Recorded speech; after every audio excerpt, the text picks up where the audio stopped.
నమస్తే ప్రజావాహిని. ఈరోజు ఉస్మాన్ యూనివర్సిటీలో మంగ్లీ మీద ఆరోపణలు వస్తున్నాయని చెప్పి ప్రెస్ మీట్ పెట్టడం జరిగింది. అన్న నమస్తే అన్న. చెప్పండి అన్న, అసలు ఏంది మంగ్లీ 150 కోట్ల స్కామ్ చేసిందని చెప్పి ఆరోపణలు వస్తున్నాయి. దీన్ని మీరు ఏ విధంగా చూస్తారు? ఇప్పుడు మీరే చెప్తున్నారు ఆరోపణ అని. ఏదైనా ఆధారాలు ఉంటాయి కదా ఒకరిపైన మనం ఆరోపణ చేసేది. ఏ ఆధారాలు లేకుండా ఒక అడ్వకేట్, హైకోర్టు అడ్వకేట్ సుబ్బారావు అనే వ్యక్తి తను ఫేమస్ కావడం కోసం మా బంజారా సెలబ్రిటీ అయిన మంగ్లీ గారి పైన తను కేసు వేయడం జరిగింది. ఇప్పుడు నేరస్తుడు ఎవరైతే ఉన్నారో రామావత్ మధు తనే ఒక వీడియో చేసి ఈ మేము చేసిన స్కామ్ లో మంగ్లీ గారి తప్పు లేదని నన్ను వెల్లడించడం జరిగింది. ఈ విషయంలో మొత్తం ఇన్వెస్టిగేషన్ చేసిన ఈఓడబ్ల్యూ డీసీపీ గారే ముత్యంరెడ్డి గారే చెప్పారు మంగ్లీ హస్తం లేదని.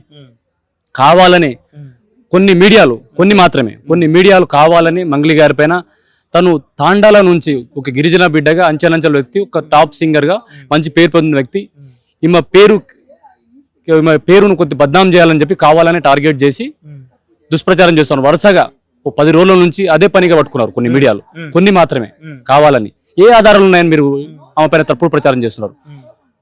కొంతమంది మాదంటేనే కొంతమంది సంఘ నాయకులు మంగ్లీ గారిని పడరాకును, వాళ్ళ పార్టీకి కొన్ని పాటలు పాడకను అట్లా కావాలని టార్గెట్ చేసి కొంతమంది ఆడోళ్లతో వీడియోలు చేపిస్తా ఉన్నారు, ఇట్లా బద్నాం చేయాలి మంగ్లీ గారిని అని.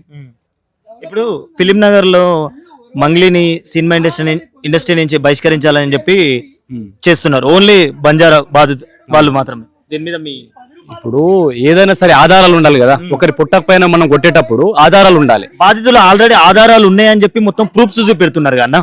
బాధితుల ఆధారం ఏమని చూపిస్తున్నారు? మంగ్లీ గారు వాళ్ళు బాధితులే మాట్లాడుతున్నారు. మంగ్లీ గారిది ఇక్కడ హస్తం లేదు, ఎక్కడ తను వీడియో రూపంలో కానీ ఈ కంపెనీలో మీరు పైసలు పెట్టండి ఎక్కడైనా వీడియో ఉందా? లేదు కదా.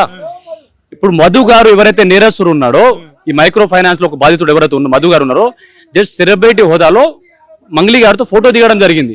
ఇప్పుడు నేను రాహుల్ గాంధీ గారితో ఫోటో దిగాను. ఇప్పుడు నేను ఏదైనా తప్పు చేసి రాహుల్ గాంధీ గారు తప్పు చేసినట్టు అవుతుందా? కాదు కదా. ఏదైనా ఆధారాలు ఉండాలి. ఎక్కడైనా అమౌంట్ ట్రాన్సాక్షన్ కానీ ఈ వ్యవహారంలో ఎక్కడైనా జరిగిందా మంగ్లీ గారి పైన? ఎక్కడ లేదు కదా. జస్ట్ ఒక ఫోటో ఆధారం చేసుకొని ఇక్కడ మీడియా కానీ ఎవరు కానీ ఈ సుబ్బారావు కానీ ఎవరు కానీ తప్పుడు ఆరోపణలు చేస్తా ఉన్నారు. ఎవరైనా ఒకరిపై తప్పుడు ఆరోపణలు చేసే ముందు ఆధారాలు ఉండాలి. ఆధారాలు ఉంటాయి కదా. ఈరోజు డీసీపీ గారే చెప్తా ఉన్నారు కదా ఆధారాలు లేదని. ఇప్పుడు ఆధారాలు లేనప్పుడు సైలెంట్ కావాల్సిన విషయం కావాలని మీడియాలు ఒక సెలబ్రిటీ కాబట్టి ఏమైనా బద్నాం చేస్తా ఉన్నారు తప్ప ఇక్కడ ఎక్కడ ఆధారాలు లేవు. మంగ్లీ గారు తప్పు చేయలేదండి. రామావత్ మధు మంగ్లీకి అసలు సంబంధం ఏంటి? అసలు ఫోటో సంబంధమే చెప్తా ఉన్నారు కదా. అతనే చెప్తా ఉన్నారు మధు. ఇప్పుడు మధుకి నీకు సంబంధం ఏంటంటే ఒక ఫోటో దిగిన మేము తప్ప ఒక ప్రోగ్రామ్కి ఏదో రియల్ ఎస్టేట్ ప్రోగ్రామ్ పిలిచాము, ఆ చిన్న ప్రోగ్రామ్ మేము రాము అని చెప్పడం జరిగింది అంతే.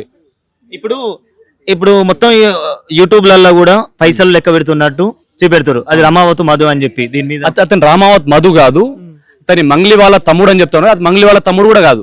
ఎందుకంటే తను మంగ్లీ మీడియా సమావేశంలో మాడుతూ ఆ కట్టలు లేంచే ఫోటోలు మా తమ్ముడు ఉన్నాడా మీరు చూడండి, ఇతను మా తమ్ముడు అని చెప్పి వాళ్ళ తమ్ముడు కానీ చూపించడం జరిగింది. ఆ కట్టలు వేసే ఫోటోల్లో మంగ్లీ గారి తమ్ముడు లేరు. అతను ఎవరో మధు అనే వాళ్ళ స్నేహితుడు ఎవరైనా, ఆ బ్యాచ్లు ఎవరైనా కావచ్చు. అసలు విషయం ఇది స్టార్ట్ అయిందంటే మైక్రో ఫైనాన్స్ ఒక హిమకాంత్ రెడ్డి అనే అతనితో స్టార్ట్ అయింది. ఆ హిమకాంత్ రెడ్డి సుబ్బారావు కలిసి మంగ్లీ గారి పైన తప్పుడు ఆరోపణలు చేస్తా ఉన్నారు. ఒకరిపై తప్పుడు ఆరోపణలు చేసే ముందు ఆధారాలు ఉండాలి. ఈ మంగ్లీ గారు చేసి తప్పు చేసినట్టు ఎక్కడ ఆధారాలు లేవండి. కావాలనే ఉద్దేశపూర్వకంగా మంగ్లీ గారి పైన తప్పుడు ఆరోపణలు చేస్తా ఉన్నారు. ఒక గిరిజన బిడ్డ అని చెప్పి ఇట్లా చేస్తున్నారా? గిరిజన బిడ్డ అనే ఇప్పుడు గిరిజనులకు అండగా ఎవరు ఉండరు కాబట్టి కావాలని బద్నాం చేస్తా ఉన్నారు ఆమె పైన. ఆ బాధితులలో కూడా బంజారా బాధితులు కూడా ఉన్నారు, మరి వాళ్ళకు న్యాయం చేస్తారని చెప్పి ఏమైనా? ఇప్పుడు బంజారా బాధితులు ఉన్నారు. ఇప్పుడు ఈ విషయం జరిగి చాలా రోజులు అవుతుందండి. ఇప్పుడు ఈ రామావత్ మధు ఎవరైతే ఉన్నారో, ఇది వ్యవహారం స్టార్ట్ చేసిన అతను ఒక బాలాజీ నాయక్ ఎవరితో ఒక 5 months క్రితమే వాళ్ళ పైన నల్గొండ పిఎస్ లో కేసు అయింది. వాళ్ళు ఆల్రెడీ జైలుకు వెళ్ళిన వ్యక్తులు వీళ్ళందరూ. ఇది నేరం అక్కడ వాళ్ళు స్టార్ట్ చేసిర్రు. బాధితులు మొత్తం దాదాపు నాకు తెలిసి నల్గొండ జిల్లా వాళ్ళు ఎంతమంది ఉన్నారు, దేవరకొండ, నాగార్జున సాగర్, మిర్యాలగూడ వాళ్ళు ఎక్కువ మంది ఉన్నారు. వీళ్ళపైన కేసులు అయినాయి. కేసులు అయిన తర్వాత ఇక్కడ హిమకాంత్ రెడ్డితో కలిసి రామావత్ మధు అనే వ్యక్తి ఈ వ్యవహారం అంతా నడిపించారు. మొత్తం నడిపించిన క్రమంలో రీసెంట్ గా పంజాగుట్ట పిఎస్ లో ఈ అడ్వకేట్ సుబ్బారావు ఎవరితో కంప్లైంట్ చేస్తే మధు గారిని ఆయన లొంగిపోయాడు. అతను ఒక వీడియో తయారు చేశాడు, మంగ్లీ గారికి నాకు ఎలాంటి సంబంధం లేదు, జస్ట్ నేను ఫోటో దిగిన సెలబ్రిటీ కాబట్టి అని చెప్పారు అంతే. అంటే ఇప్పుడు మంగ్లీ ఆరోపణలు వస్తున్నాయి. డబ్బు ఆమె మంగ్లీ సంపాదించింది, బయట ల్యాండ్స్ ఇట్లా ఉన్నదని చెప్పి కూడా మామూలుగా ఆరోపణలు వస్తున్నాయి. మరి ఇది తప్పుడు ప్రచారం అండి. ఎక్కడ ల్యాండ్స్ కొన్నట్టు కానీ ఎక్కడ ఆధారం రాలేదు. కావాలని కొంతమంది ఉద్దేశపూర్వకంగా చేస్తున్న పని ఇది. ఇక చెప్పాను కదా నేను వాళ్ళ పార్టీ పాటలు పాడకనో అక్కడ జగన్మోహన్ రెడ్డికి సపోర్ట్ చేసిందానో కొంతమంది కావాలనే ఆమె పేరు దుష్ప్రచారం చేస్తాను మా జాతి వాళ్ళే. వాళ్ళకి ఏం కావాలో తెలియదు మనకి. మంగ్లీ గారి పైన కావాలనే వాళ్ళు దుష్ప్రచారం చేస్తారు. మంగ్లీ వెనక రాజకీయ నాయకులు ఉన్నారని కూడా చెప్పి ఆరోపణలు వస్తున్నాయి. మరి ఎక్కడైనా రాజకీయ నాయకులు ఉన్నట్టు ఎక్కడైనా మంగ్లీ గారు ఉన్నట్టు ఎక్కడైనా ఆరోపణ రాలేదు. ఎవరు ఉన్నట్టు ఎవరు మేము సహకరిస్తున్నాం మంగ్లీకి అని ఎవరు చెప్పలేదు. ఓన్లీ కొన్ని గిరిజన సంఘాలు ఎందుకు మద్దతు చెప్తా అంటే ఆధారాలు లేవు కాబట్టి. మా బంజారా సెలబ్రిటీ తను తాండా నుంచి ఎక్కువ మారుమూల ప్రాంతానికి అన్ని తట్టుకొని ఇంత మంచి సింగర్ గా పేరు పొందిన వ్యక్తికి తప్పుడు ప్రచారం ఎందుకు చేస్తా ఉన్నారని కొంత మేము ఖండిస్తా ఉన్నాం. కానీ అంతేగాని మేము మంగ్లీకి పూర్తి మద్దతునో మధ్య కాదు. ఇక్కడ బాధితుల పక్షాన కూడా మేము కొట్లాడుతా ఉన్నాం. ఎందుకంటే బాధితులకు న్యాయం జరగాలి. ఎందుకంటే ఇంత పెద్ద స్కామ్ జరిగింది. మొత్తం మా గిరిజనులు ఎక్కువ మంది ఉన్నారు. ఎవరైతే నేరం చేసారో వాళ్ళ మంగ్లీ నేరం చేస్తే మంగ్లీని శిక్ష చేయండి. దానిపైన న్యాయస్థానాలు ఉన్నాయి. కానీ కొంతమంది వీళ్ళెవరు మంగ్లీకి బద్నాం చేయడానికి బాధితులకు న్యాయం చేయాలని చెప్పి మీరు అంటున్నారు. మరి అసలు బాధితులకు న్యాయం ఎవరు చేస్తారు? ఇప్పుడు మంగ్లీ ఇష్యూ లేదంటారు కదా. బాధితులకు న్యాయం ఎవరు చేయాలి? పోలీస్ వ్యవస్థలు చేయాలి. అసలు వీళ్ళు స్కామ్ ఎవరు చేసారు?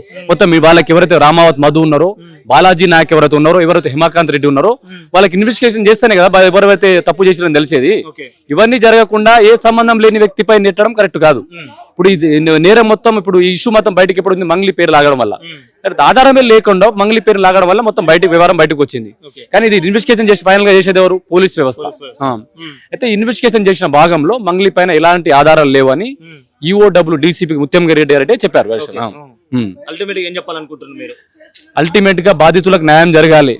పోలీస్ వ్యవస్థ వీళ్ళు ఎవరైతే తప్పు చేశారో వాళ్ళని శిక్షించి ఎవరైతే బాధితుల పక్షాన పోలీస్ వ్యవస్థ ఉండాలని మేము కూడా ఎంతవరకు వాళ్ళకి న్యాయం జరగాలని పోరాడుతాం.